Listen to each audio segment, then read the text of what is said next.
Let's make some pizza. Let's make some American style pizza. This is probably closest to a New York style, but it's not as thin. Uses a cooked sauce, not cooked this hot. Sometimes I cook it in a pan. Sometimes I cook it on a grill.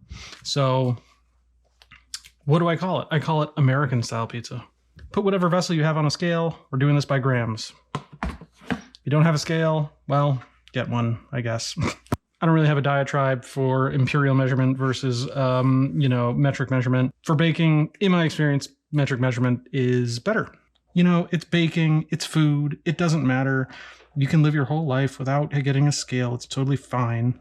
We're doing 424 grams of flour here. And that's about all the bread. That's about all the bread flour I have. So we're going to move on to all purpose. We're looking for 424. Yep, 425. 10 grams of sugar. Yep. Yep. Oh, we went over. Oh, well. This is 6 grams of salt. I usually put a little more. I find it needs more like 8. Oop. Yep, there we go.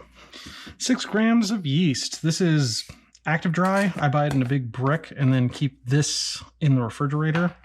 But I bake quite often. 6 grams. This doesn't really matter too much because it's a slow rise. The yeast will kind of take care of itself. 16 grams of Levile. There we are. And 276 grams of water.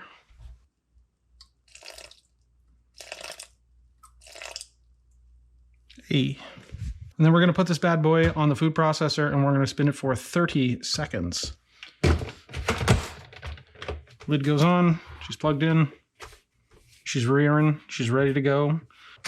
1, 2, 3, 4, 5, 6, 7, 8, 9, 10, 11, 12, 13, 14, 15, 16, 17, 18, 19, 20, 21, 22, 23, 24, 25, 26, 27, 28, 29, 30.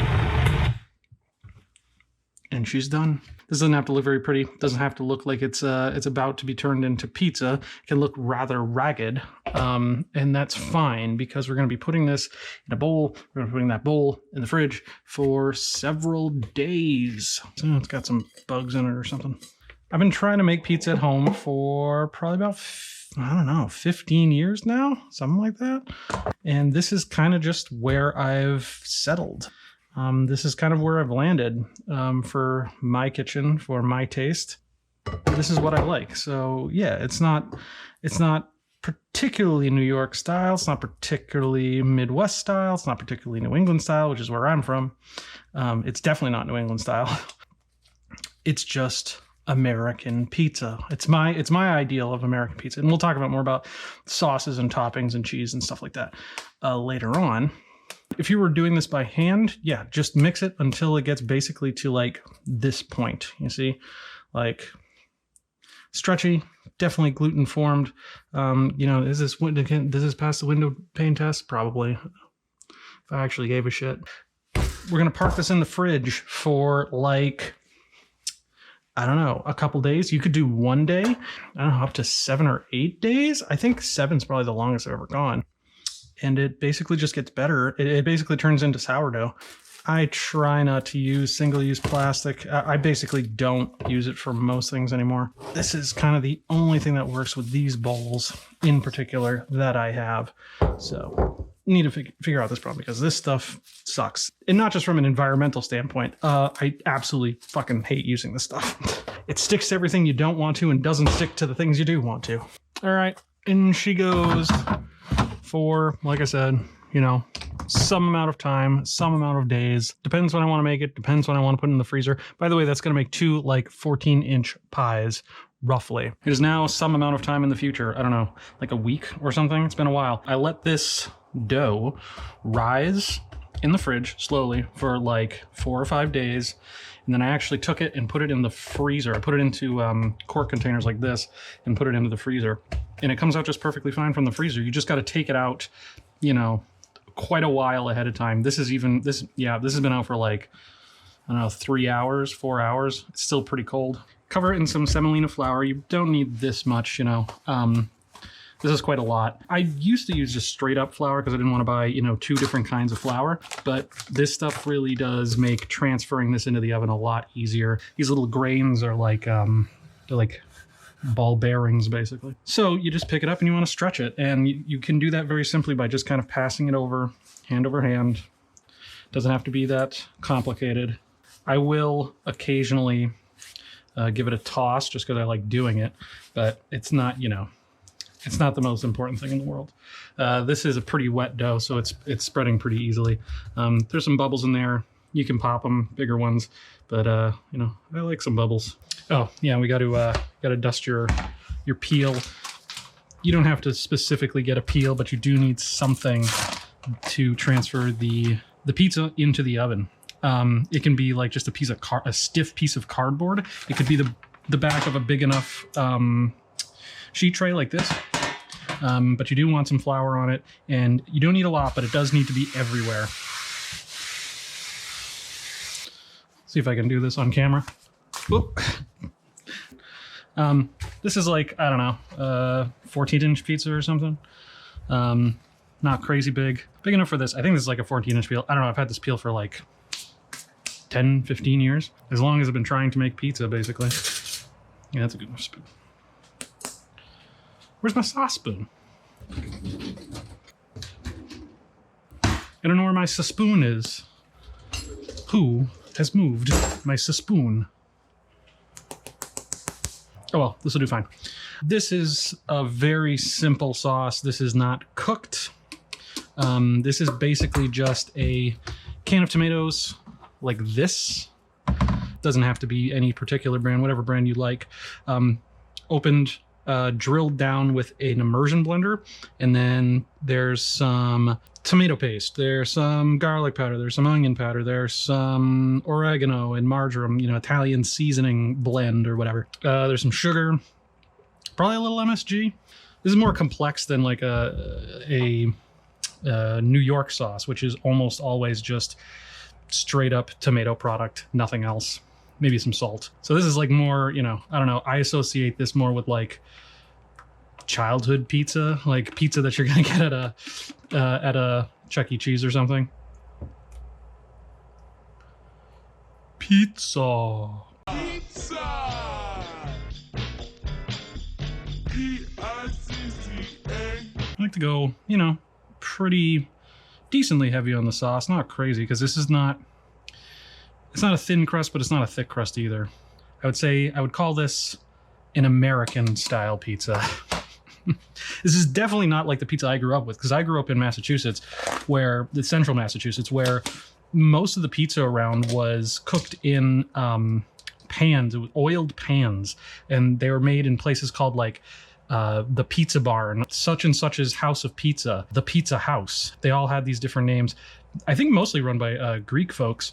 The pizza was cooked in these pans. I worked at a place that actually sold pizzas like this. They cook them for longer, and I think at lower temperature than you would get like a New York style. And the result is that they are pretty greasy. I do have some nostalgia for it. I haven't had it in a long time, but it does result in a very brown crust, pretty thick crust, and a very, very greasy pie. This is some mozzarella cheese that I have grated down in a food processor. Wait, did I say mozzarella? Parmesan cheese. This is Parmesan cheese that I've grated down in a food processor.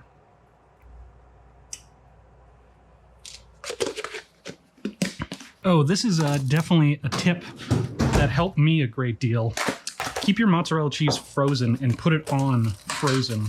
What this does is that the mozzarella will melt slower, which gives the crust more time to bake before the mozzarella starts weeping out all of that fat, aka grease, all up in your pizza.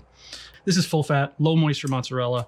kind of annoyingly hard to find in grocery stores. What you want to do is go to the deli aisle and get the kind of mozzarella that is normally sliced for sandwiches, and tell them to give you half a pound or a pound in as big of a block as they can, basically. Grate it yourself and then freeze it. That is how I've had the most success. But, you know, I wouldn't turn down a pizza that was made with bagged normal mozzarella with cellulose on it. It's just not going to melt quite as nicely. It's not going to be as nice, but it's still pizza. You know, pizza's pretty good even when it's not great.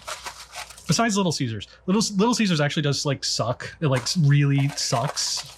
I feel like it kind of breaks the rule of pizza's good even when it's bad. They somehow manage that. I really hate Little Caesars. Again, kind of going moderate on the cheese, not going as heavy as something like a deep dish, not going as sparse as something like a Neapolitan. It's the American moderate of pizzas. It's the centrist. It's the illusory American centrist of pizza. Give it enough time and you'll find out that this pizza is actually just a fascist. Now, as for toppings, I have some leftover homemade sausage from something. I don't remember what this is from. This is just ground pork with, you know, your typical kind of mild Italian sausage seasonings, fennel, garlic. So we're going to just take this and put it in like little globs. I've seen a lot of people say, oh, you got to cook the sausage before you put it on the pizza. It's unsafe or whatever. This pizza is going to cook at like 550 degrees for, you know, 12, 13, 14 minutes.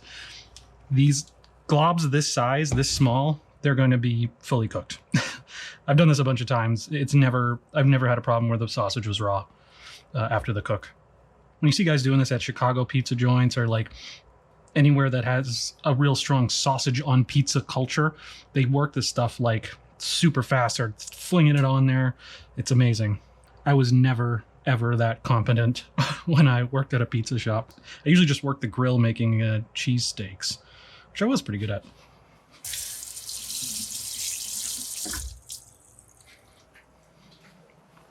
I happen to have some pepperoni, so I'm going to put that on as well. You know, I like vegetables and stuff on my pizza, but I just happen to have the two kind of classic pizza toppings. So let's get indulgent. Let's make a meat lovers. All right, we're going heavy. We're going meat heavy. We're going nitrate heavy, baby. These are, I don't know, Walmart brand. These are not super great. I would much prefer getting a stick of pepperoni and cutting it myself. Something like Boar's Head's really nice. All right, is there anything else I need on this? Let me think. There's definitely enough salt on there. I don't want to sprinkle with salt. Probably don't need any oil on there. Oven is set to 550 degrees. That's as hot as my oven can go. You want to get your oven as hot as possible. That is a Lodge cast iron baking steel, or baking iron, I guess would be more appropriate. Wow, that's hot. That works for me really well. I find that baking steels work better than baking stones. I've had a lot of baking stones. I've broken a lot of baking stones. I much prefer a steel. So if you are frequently making pizza at home, I do suggest to invest in a baking steel. It is totally worth it. If not, again, an upside down sheet tray can also work. You put it right on top of that. Or if you have a sufficiently large cast iron, that will also work. But the key is that you want to get your oven as hot as possible, and you want to preheat the steel in there or the stone in there for a long time. We want to make sure that this is mobile before you try to launch it. You can see parts of it are moving. Some of the back seams maybe a little bit stuck. I'm going to give it a little nudge. Now, this being a video, of course, this means that I will fuck up this launch by the curse of having a camera on my head. I think we're pretty good. I think it's going to pull off. So the important thing is launch with courage, launch with confidence, and without fear.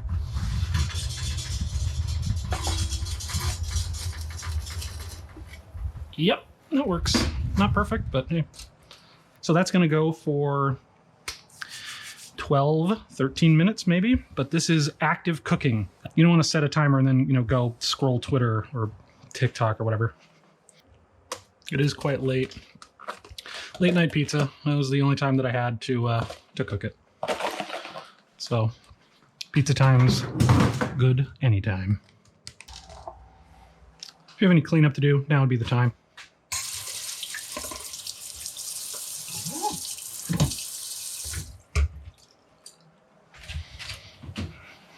Ooh, she's looking pretty good, looking puffy around the edges. That's okay. I frankly don't even set a timer for this. Again, I just go by eye. Check every couple of minutes.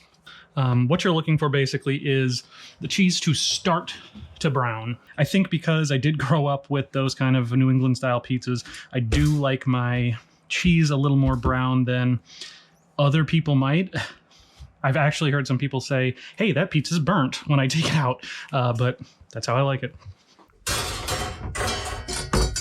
You do want a landing zone for your pizza when it comes out for it to rest. It doesn't have to be one of these. I just have these. I don't even remember where they're from, but you do want to let it cool for a little bit.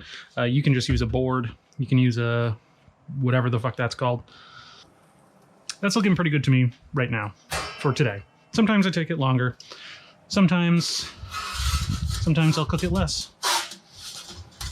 But for me, right now at 11:50 at night, whatever fucking time it is, that looks like pizza. It looks like pizza to me. Some people like to cut into it immediately. I like to wait a little bit, mostly just because I'm gonna burn my damn mouth if I try eating it right now.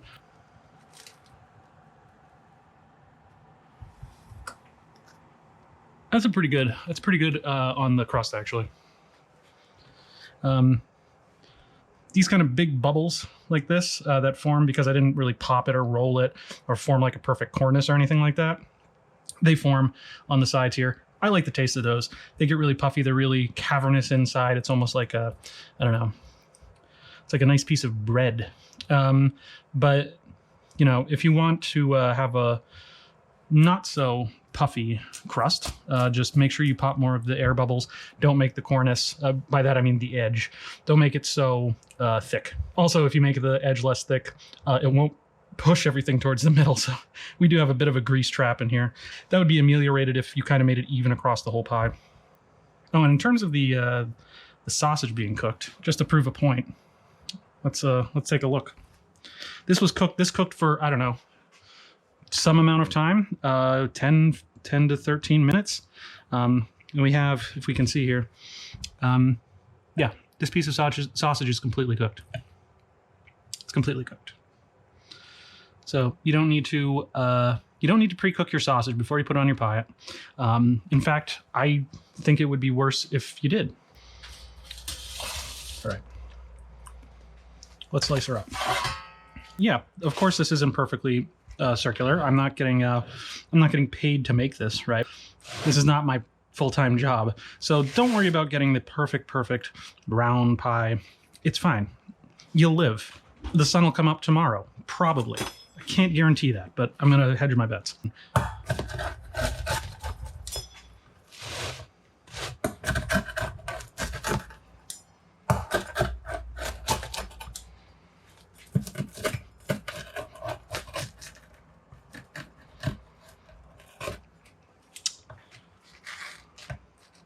Sounds like pizza. Looks like pizza. You can see, whoop, pretty thin there. Pretty thin in the center. Oh God, I'm losing all the toppings. And yeah, that's a pretty nice crust. It's a pretty nice crumb structure. Ooh, let's try to get some of those toppings back on there. Ah, oh boy. Oh my God. Oh my God. Always has to be difficult, you know? Pretty mangled at this point, but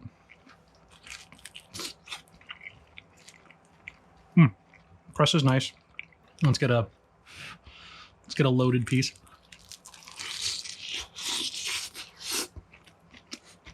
Oh, yeah. That was really good. Don't know what else to say. It's good pizza. Make it, folks. Oh, actually, what I like is a little bit of spice.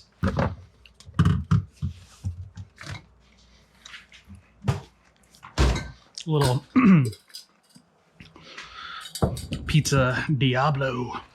I tend to like a pickled thing on a pizza, like a pickled jalapeno, or what I've been a recent convert of. I know this is something that the folks in the city of big shoulders do a lot, is jardinera. This is something that I have recently fallen in love with, kind of as a universal pickle condiment thing. I use it a lot in a lot of different stuff, and I enjoy it a lot, but it's especially good on pizza. Yeah. Yeah, that's really good. And this crust, you know, it's like really nice. It's like really nice bread. You know, I once had a friend when we were younger, argued that he doesn't eat crust because, not because he doesn't like them, but because it wastes space in his stomach for what could be cheese and pepperoni. And hard to argue with that unless it is really, really good bread. And that's what this is. My fridge is yelling at me. Now, I'm going to be completely honest. I am a child of the 90s and early 2000s. I like dipping my crusts. I still do. I know. I am a child, but I still enjoy, as good as this crust is, I still enjoy dipping it in either a little bit of extra sauce, which is always very nice. Yeah. That brings me back to Friday school lunches, or even more degenerate, some ranch or some honey mustard. Screw it. This is a convenience store post 9/11 in a bite.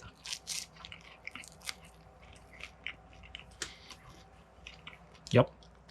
All right. That's pizza. Go forth.